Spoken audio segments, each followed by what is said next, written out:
L'avocat doit réfléchir en amont à la détermination d'une véritable politique d'honoraires en fonction des prestations qu'il va offrir. Le temps de facturation, c'est du temps de travail.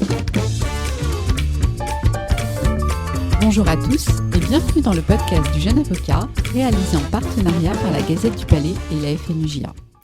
On a beau avoir la passion de son métier, l'argent incontestablement reste le nerf de la guerre. Et pour un avocat, cette nécessité passe principalement par les honoraires. Quelles sont les règles pour les évaluer, les encadrer et finalement les toucher? C'est ce que nous allons voir avec Sonia Houlacek, avocate à Aix-en-Provence et présidente de la FNUJA. Sonia, bonjour. Bonjour Laurence. Première question, quels sont les critères pour déterminer ces honoraires ? Dans le cadre de son développement d'activité, l'avocat va être amené à présenter au client ou au client potentiel son offre qui comprend évidemment son coût. C'est une obligation qui est prévue par le Règlement intérieur national de la profession d'avocat, le RIN. L'avocat doit informer son client dès sa saisine des modalités de détermination des honoraires et l'informer régulièrement de l'évolution de leur montant. Cela correspond aux exigences de la visibilité de l'honoraire pour le client que le juge va vérifier en cas de contentieux par exemple. L'avocat doit donc réfléchir en amont à la détermination d'une véritable politique d'honoraires en fonction des prestations qu'il va offrir. C'est une réflexion qui se fait en tenant compte de plusieurs critères, qui sont pour la plupart d'ailleurs appelés par le RIN. D'abord, des critères qui sont relatifs à l'affaire elle-même, la nature, la complexité de l'affaire, l'importance des intérêts en cause ou encore les enjeux du dossier pour le client. D'autres critères sont relatifs à la situation de fortune du client, qui va différer évidemment si le client est une entreprise, un institutionnel, un particulier, ou si c'est le bénéficiaire de l'aide juridictionnelle partielle. Cela dépend également du travail de l'avocat sur l'affaire, le temps qu'il va devoir y consacrer notamment pour la recherche et pour la rédaction, et tous les critères relatifs à la qualité de l'avocat lui-même, sa notoriété, ses titres, son ancienneté, son expérience, ou encore, et vous l'avez vu lors du précédent épisode, sa spécialisation. Un autre critère qui va être impératif pour l'avocat au moment de la détermination de ses honoraires, c'est celui de l'objectif de rentabilité qui doit être défini au sein du cabinet afin que les honoraires couvrent l'ensemble des charges de l'avocat. La politique de l'honoraire peut évidemment évoluer au regard de nouvelles offres qui sont développées par le cabinet, de nouveaux besoins, d'attentes des clients et puis de l'évolution de la rentabilité du cabinet. Quels sont les différents modes de calcul ? Vous avez plusieurs modes de calcul. Le premier et le plus simple, c'est celui de la méthode du temps passé, qui est sur la base d'un taux horaire à définir en fonction des critères que l'on vient d'évoquer. C'est la méthode donc la plus simple, puisque la jurisprudence vient nous dire qu'une simple signature suffit pour rendre le taux quasiment inattaquable. Ça présente toutefois un inconvénient majeur, puisque le juge reste libre d'apprécier la réalité du service qui est rendu par l'avocat. Le juge peut réduire l'honoraire convenu s'il apparaît exagéré au regard du service qui est finalement rendu. Le temps passé, c'est la méthode qui est aussi la plus critiquée par le client parce qu'il a besoin d'avoir au moment où il s'engage une idée du coût total de l'intervention de l'avocat. Et c'est d'autant plus important dans ce cas de répondre aux critères de visibilité qu'on évoquait tout à l'heure. La deuxième méthode, c'est celle du forfait qui prend en considération plusieurs éléments. Même s'il s'agit d'une prestation forfaitaire, l'avocat doit s'interroger sur la rentabilité du dossier, notamment sur le rapport entre le temps passé sur ce dossier et sur les honoraires qu'il va proposer, parce que le forfait peut vite s'avérer finalement très peu rentable. Donc pour déterminer son tarif, il faut estimer le temps à passer sur le dossier au regard de son expérience. L'avocat va pouvoir malgré tout, même en ayant recours au forfait, prévoir les prestations qui ne rentreront pas dans ce cadre. Ça va être le cas par exemple quand le dossier va nécessiter plusieurs jeux de conclusion supplémentaires, qu'un incident de procédure intervient en cours d'instance ou encore qu'un appel est interjeté. Dans ces deux cas, qu'il s'agisse du temps passé ou de l'honoraire forfaitaire, il est possible de proposer à son client un honoraire variable qu'on appelle honoraire de résultat, qui prend la forme d'un pourcentage qui va s'appliquer sur les gains obtenus du fait de la procédure en cours et qui seront recouvrés ou bien sur les économies réalisées par le client. Il faut toutefois rappeler deux choses importantes. La première, c'est évidemment que pour facturer ce résultat, il faut que la décision ait un caractère définitif. La seconde, et c'est là aussi important de le souligner, à ce jour, il n'est pas possible de fixer ces honoraires uniquement sur un honoraire de résultat, c'est-à-dire que le pacte de quota litis n'est pas permis. La dernière méthode de fixation des honoraires, elle est un petit peu moins utilisée, mais elle tend à se développer, c'est celle de l'abonnement. Ça va répondre à un besoin spécifique du client qui a un besoin d'accompagnement régulier dans son activité professionnelle. Quelle que soit la méthode que l'avocat va retenir, qu'il s'agisse de l'honoraire au temps passé, d'un honoraire forfaitaire ou d'un abonnement, il faut toujours qu'il garde à l'esprit les objectifs de rentabilité du cabinet. C'est-à-dire qu'il doit d'abord couvrir ses coûts de fonctionnement, qui correspondent à environ 60% des honoraires en moyenne, et assurer sa rémunération avec les 40% restants. La convention d'honoraires est-elle obligatoire ? Alors, l'article 11.2 du RIN prévoit que la convention d'honoraires est le principe. L'avocat conclut par écrit avec un client une convention qui va préciser notamment le montant ou le mode de détermination des honoraires, les diligences prévisibles qu'il va couvrir, les frais et les débours envisagés. Cette convention d'honoraires n'est pas soumise à un formalisme particulier, contrairement à l'idée qu'on se fait de la convention d'honoraires classique avec un rappel des parties, la succession d'articles, etc. La jurisprudence vient nous rappeler très régulièrement qu'un simple échange de correspondance peut suffire. La Cour de cassation, elle s'intéresse plus évidemment au consentement du client, en recherchant qu'il soit, comme pour tout contrat, exempt de vice au moment de la conclusion du contrat, ce qui est notamment le cas en cas de situation de contrainte pour le client. Donc il est préférable d'avoir recours à la convention d'honoraires, notamment en ce qui concerne le taux horaire et la nature des diligences qui sont incluses au forfait, ou pour ce qui est d'envisager la situation de rupture, on en parlera tout à l'heure, de la rupture de la convention d'honoraires. Sachez que le Conseil national des barreaux met à disposition des avocats plusieurs modèles de conventions d'honoraires sur son site internet. Quels sont les cas où l'avocat et le client peuvent se passer de convention ? Alors, il existe bien des exceptions au principe de la convention d'honoraires. C'est toujours l'article 11.12 du RIN qui vient les lister. On peut se passer de cette convention d'honoraires en cas d'urgence. C'est le cas, par exemple, de l'avocat qui serait saisi le matin pour assister un client l'après-midi en comparution immédiate. Également en cas de force majeure ou alors lorsqu'on intervient au titre de l'aide juridictionnelle ou dans le cas des missions définies au titre de l'aide juridique. Quels sont les risques encourus par l'avocat s'il ne fait pas signer de convention d'honoraires ? Le risque, il va apparaître évidemment si l'avocat n'est pas payé. Avant ça, il n'y a pas de risque. Mais si l'avocat n'est pas payé et qu'il va devoir procéder à un recouvrement de ces honoraires vont probablement être contestés par le client. Le défaut de signature de la convention d'honoraires ne va pas priver l'avocat du droit de percevoir pour ses diligences dès lors qu'elles sont établies des honoraires. Mais dans cette hypothèse, les honoraires vont être fixés en tenant compte des usages, de la situation de fortune du client, la difficulté de l'affaire, des frais exposés par l'avocat, de sa notoriété et des diligences qu'il a accomplies. Et c'est le juge de l'honoraire qui va rechercher ces critères pour fixer lui-même le montant des honoraires qui sont dus par le client. Quelles sont les bonnes pratiques en matière d'honoraires ? D'abord, il faut envisager ces questions du point de vue de l'avocat libéral, qui est avant tout un chef d'entreprise. La viabilité du cabinet va reposer sur la capacité de l'avocat à développer son chiffre d'affaires. Il doit parvenir à générer suffisamment de recettes pour faire face à ses charges, et le montant de ces recettes est difficile à déterminer d'un mois sur l'autre.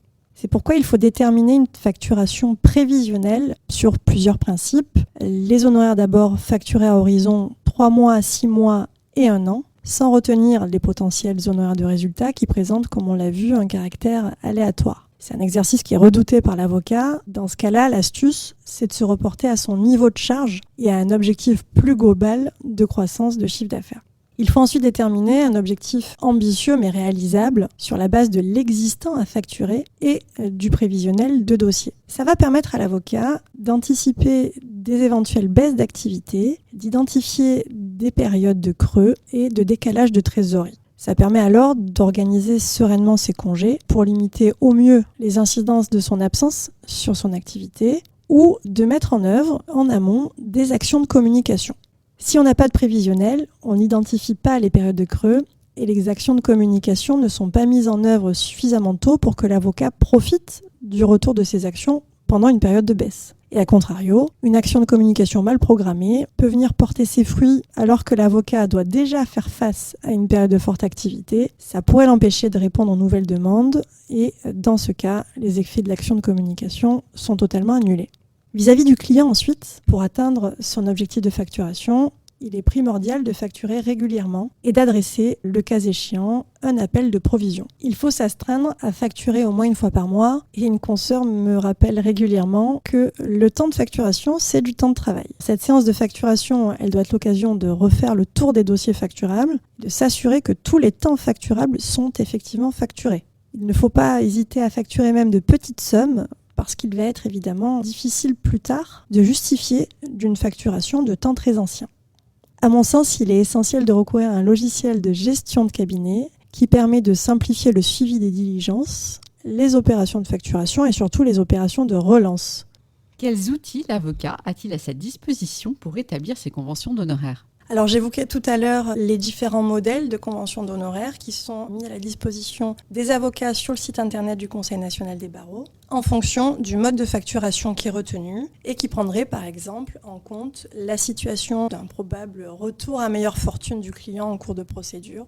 C'est aussi les modalités de signature de la convention d'honoraires auxquelles il faut s'intéresser. Et là encore, le CNB a développé un outil qui est la e-convention d'honoraires. C'est un module qui est intégré à la plateforme e-acte d'avocat, qui est accessible depuis l'espace avocat à chaque avocat qui détient une clé RPVA et qui va permettre de faire signer à distance la convention d'honoraires à son client. C'est un service qui est gratuit et qui présente beaucoup d'avantages. Je l'ai dit, notamment celui de faire signer à distance et en toute sécurité la convention d'honoraires. Quelles sont les mentions obligatoires qui doivent figurer sur la facture ? Alors c'est l'article 242 du Code général des impôts qui vient les préciser et l'article L441-3 du Code de commerce. Ce sont les obligations relatives à l'identification notamment. L'identité de l'avocat ou de la société avocat qui est émetteur de la facture, celle du client qui est facturé, l'identification également de la facture par une numérotation et toutes les informations relatives à la TVA, car l'avocat est, même s'il ne l'a pas toujours été, aujourd'hui collecteur de TVA. En ce qui concerne la TVA, les mentions obligatoires, elles varient en fonction de la situation. Il y a deux hypothèses. La première, c'est celle de l'avocat qui n'est pas assujetti à la TVA car son chiffre d'affaires annuel ne dépasse pas un certain seuil. Et là, il suffit d'écrire sur la facture la mention TVA non applicable, article 293b du Code général des impôts sur les factures. Il y a deux seuils qui vont déclencher l'assujettissement de l'avocat à la TVA. Le premier est de 47 700 € en cours d'année, qui va vous faire passer à compter du 1er janvier de l'année suivante à l'assujettissement à TVA. Le second seuil, c'est celui de 58 600 €. S'il est franchi cette fois en cours d'année, il va vous faire perdre le bénéfice de la franchise de TVA dès le premier jour du mois au cours duquel le déplacement est intervenu. Et à ce moment-là, lorsque vous êtes assujetti à la TVA, vous devez en tenir compte dans votre processus de facturation. Donc vous devez indiquer votre numéro de TVA intracommunautaire et détailler le montant de la TVA sur vos factures en précisant le montant hors taxe de vos honoraires, la TVA qui est applicable, le taux de TVA applicable, et pour les avocats, c'est malheureusement 20%. Le montant donc de cette taxe qui s'applique sur le montant hors taxe et le prix de la prestation, toutes taxes comprises. En plus de ces mentions obligatoires, l'avocat doit tout de même prévoir sur ses factures le détail des diligences qu'il facture, c'est important notamment en cas de contestation plus tard des honoraires par le client, le détail des frais et des débours et le décompte détaillé des honoraires qu'il a facturés. Quels sont les frais qui doivent être facturés au client ? Outre les honoraires, l'avocat refacture au client les frais, les débours, les émoluments. Et d'ailleurs, il convient, tout comme la facturation des honoraires, d'être régulier dans la facturation des frais facturés au client, surtout lorsque ce sont des frais et des débours qui font l'objet d'une avance de la part de l'avocat. Pour les frais, ce sont classiquement les frais de déplacement ou d'impression. Pour les débours, cela peut être des frais d'enrôlement avancés pour le client ou encore le droit de plaidoirie de 13 € qui permet aujourd'hui aux avocats de contribuer au financement de leur retraite de base et qui n'est pas, comme on le pense souvent, une cotisation supplémentaire. C'est bien non, là, le moyen de faire régler une partie de ces cotisations retraite par le client. À partir de 2025, la facturation deviendra obligatoirement électronique. Comment cela va-t-il se passer ? La facturation électronique, elle vise à permettre à l'administration fiscale d'obtenir les données de facturation, de transaction et de paiement des professionnels qui sont assujettis à la TVA. Et donc cela va nécessairement concerner les avocats. Le dispositif présente deux modes de transmission. Celui de la facturation électronique, c'est-à-dire le modèle principal du dispositif qui permet une transmission des données simultanément à la facturation. La deuxième possibilité, c'est celle de mettre en œuvre une facturation électronique, mais a posteriori, c'est-à-dire que l'avocat transmette a posteriori les données relatives à ces transactions. Alors ce système, il devait être mis en place progressivement à compter du 1er juillet 2024. Il a été reporté pour les grandes entreprises au 1er septembre 2026 et pour les autres assujettis au 1er septembre 2027. C'est un dispositif qui inquiète la profession, notamment au regard du secret professionnel, qui pourrait être mis à mal en fonction des mentions qui devraient ou devront obligatoirement figurer sur la facture électronique. Le report annoncé du dispositif est évidemment le bienvenu. Il va nous permettre une réflexion sur les modalités de cette facturation électronique et réfléchir à peut-être l'adoption d'une plateforme souveraine par la profession, respectueuse des données soumises au secret professionnel, ou encore par une labellisation d'opérateurs qui prendra en charge des engagements spécifiques pour la protection des données transmises. Quel est le délai pour l'encaissement ? Si rien n'est prévu avec le client, le délai de règlement des sommes dues est fixé au 30e jour suivant la date d'exécution de la prestation.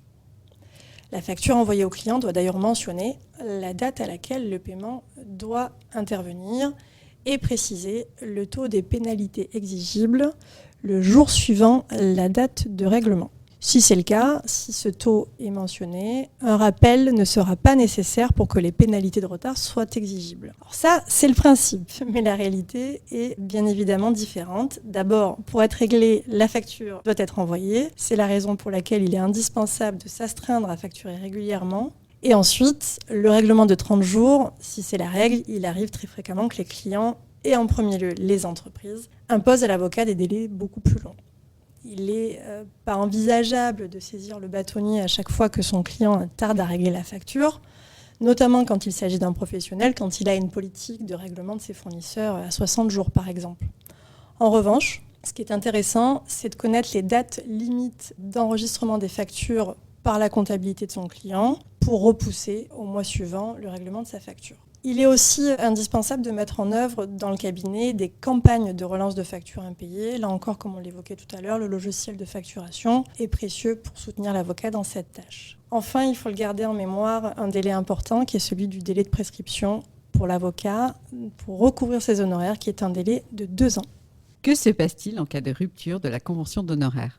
En cas de rupture de la convention d'honoraires, soit parce que l'avocat est dessaisi du dossier au profit d'un autre confrère, soit parce que l'avocat a mis un terme à sa mission, la convention cesse d'être applicable et les honoraires correspondant à la mission partielle effectuée par l'avocat jusqu'à cette date doivent être appréciés en fonction des seuls critères définis par l'article 10, alinéa 2 de la loi du 31 décembre 1971, qu'on a évoqué tout à l'heure, les usages, la situation de fortune du client, de la difficulté de l'affaire, des frais exposés par l'avocat, de sa notoriété et des diligences de celui-ci. Il est possible et évidemment préférable d'aménager conventionnellement l'hypothèse de la rupture de la convention d'honoraires dans sa convention pour se prémunir en cas de contentieux. Comment l'avocat peut-il recouvrir ses honoraires en cas de non-paiement ou de contestation ?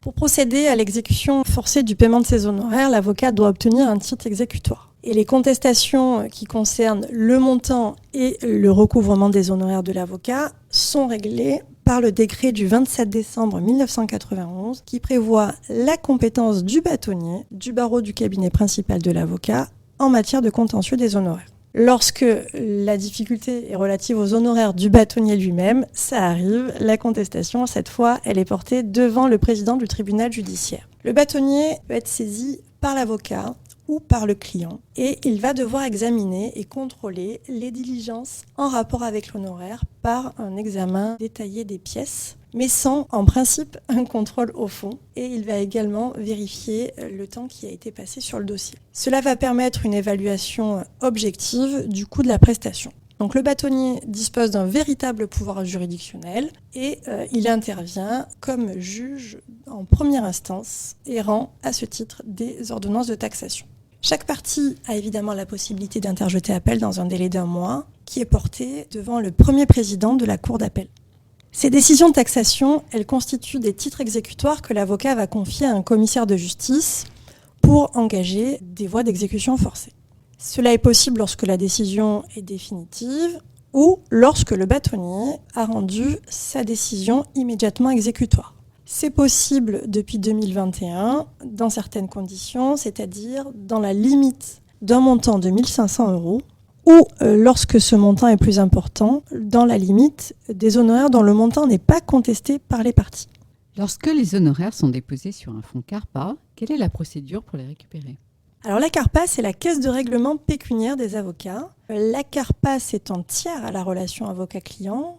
et lorsque les fonds sont déposés sur un compte maniement de fonds et que l'avocat souhaite y prélever ses honoraires, la CARPA va devoir s'assurer d'abord de l'autorisation qui est donnée par le client à l'avocat pour le prélèvement de ses honoraires sur les fonds qui sont en réalité destinés au client.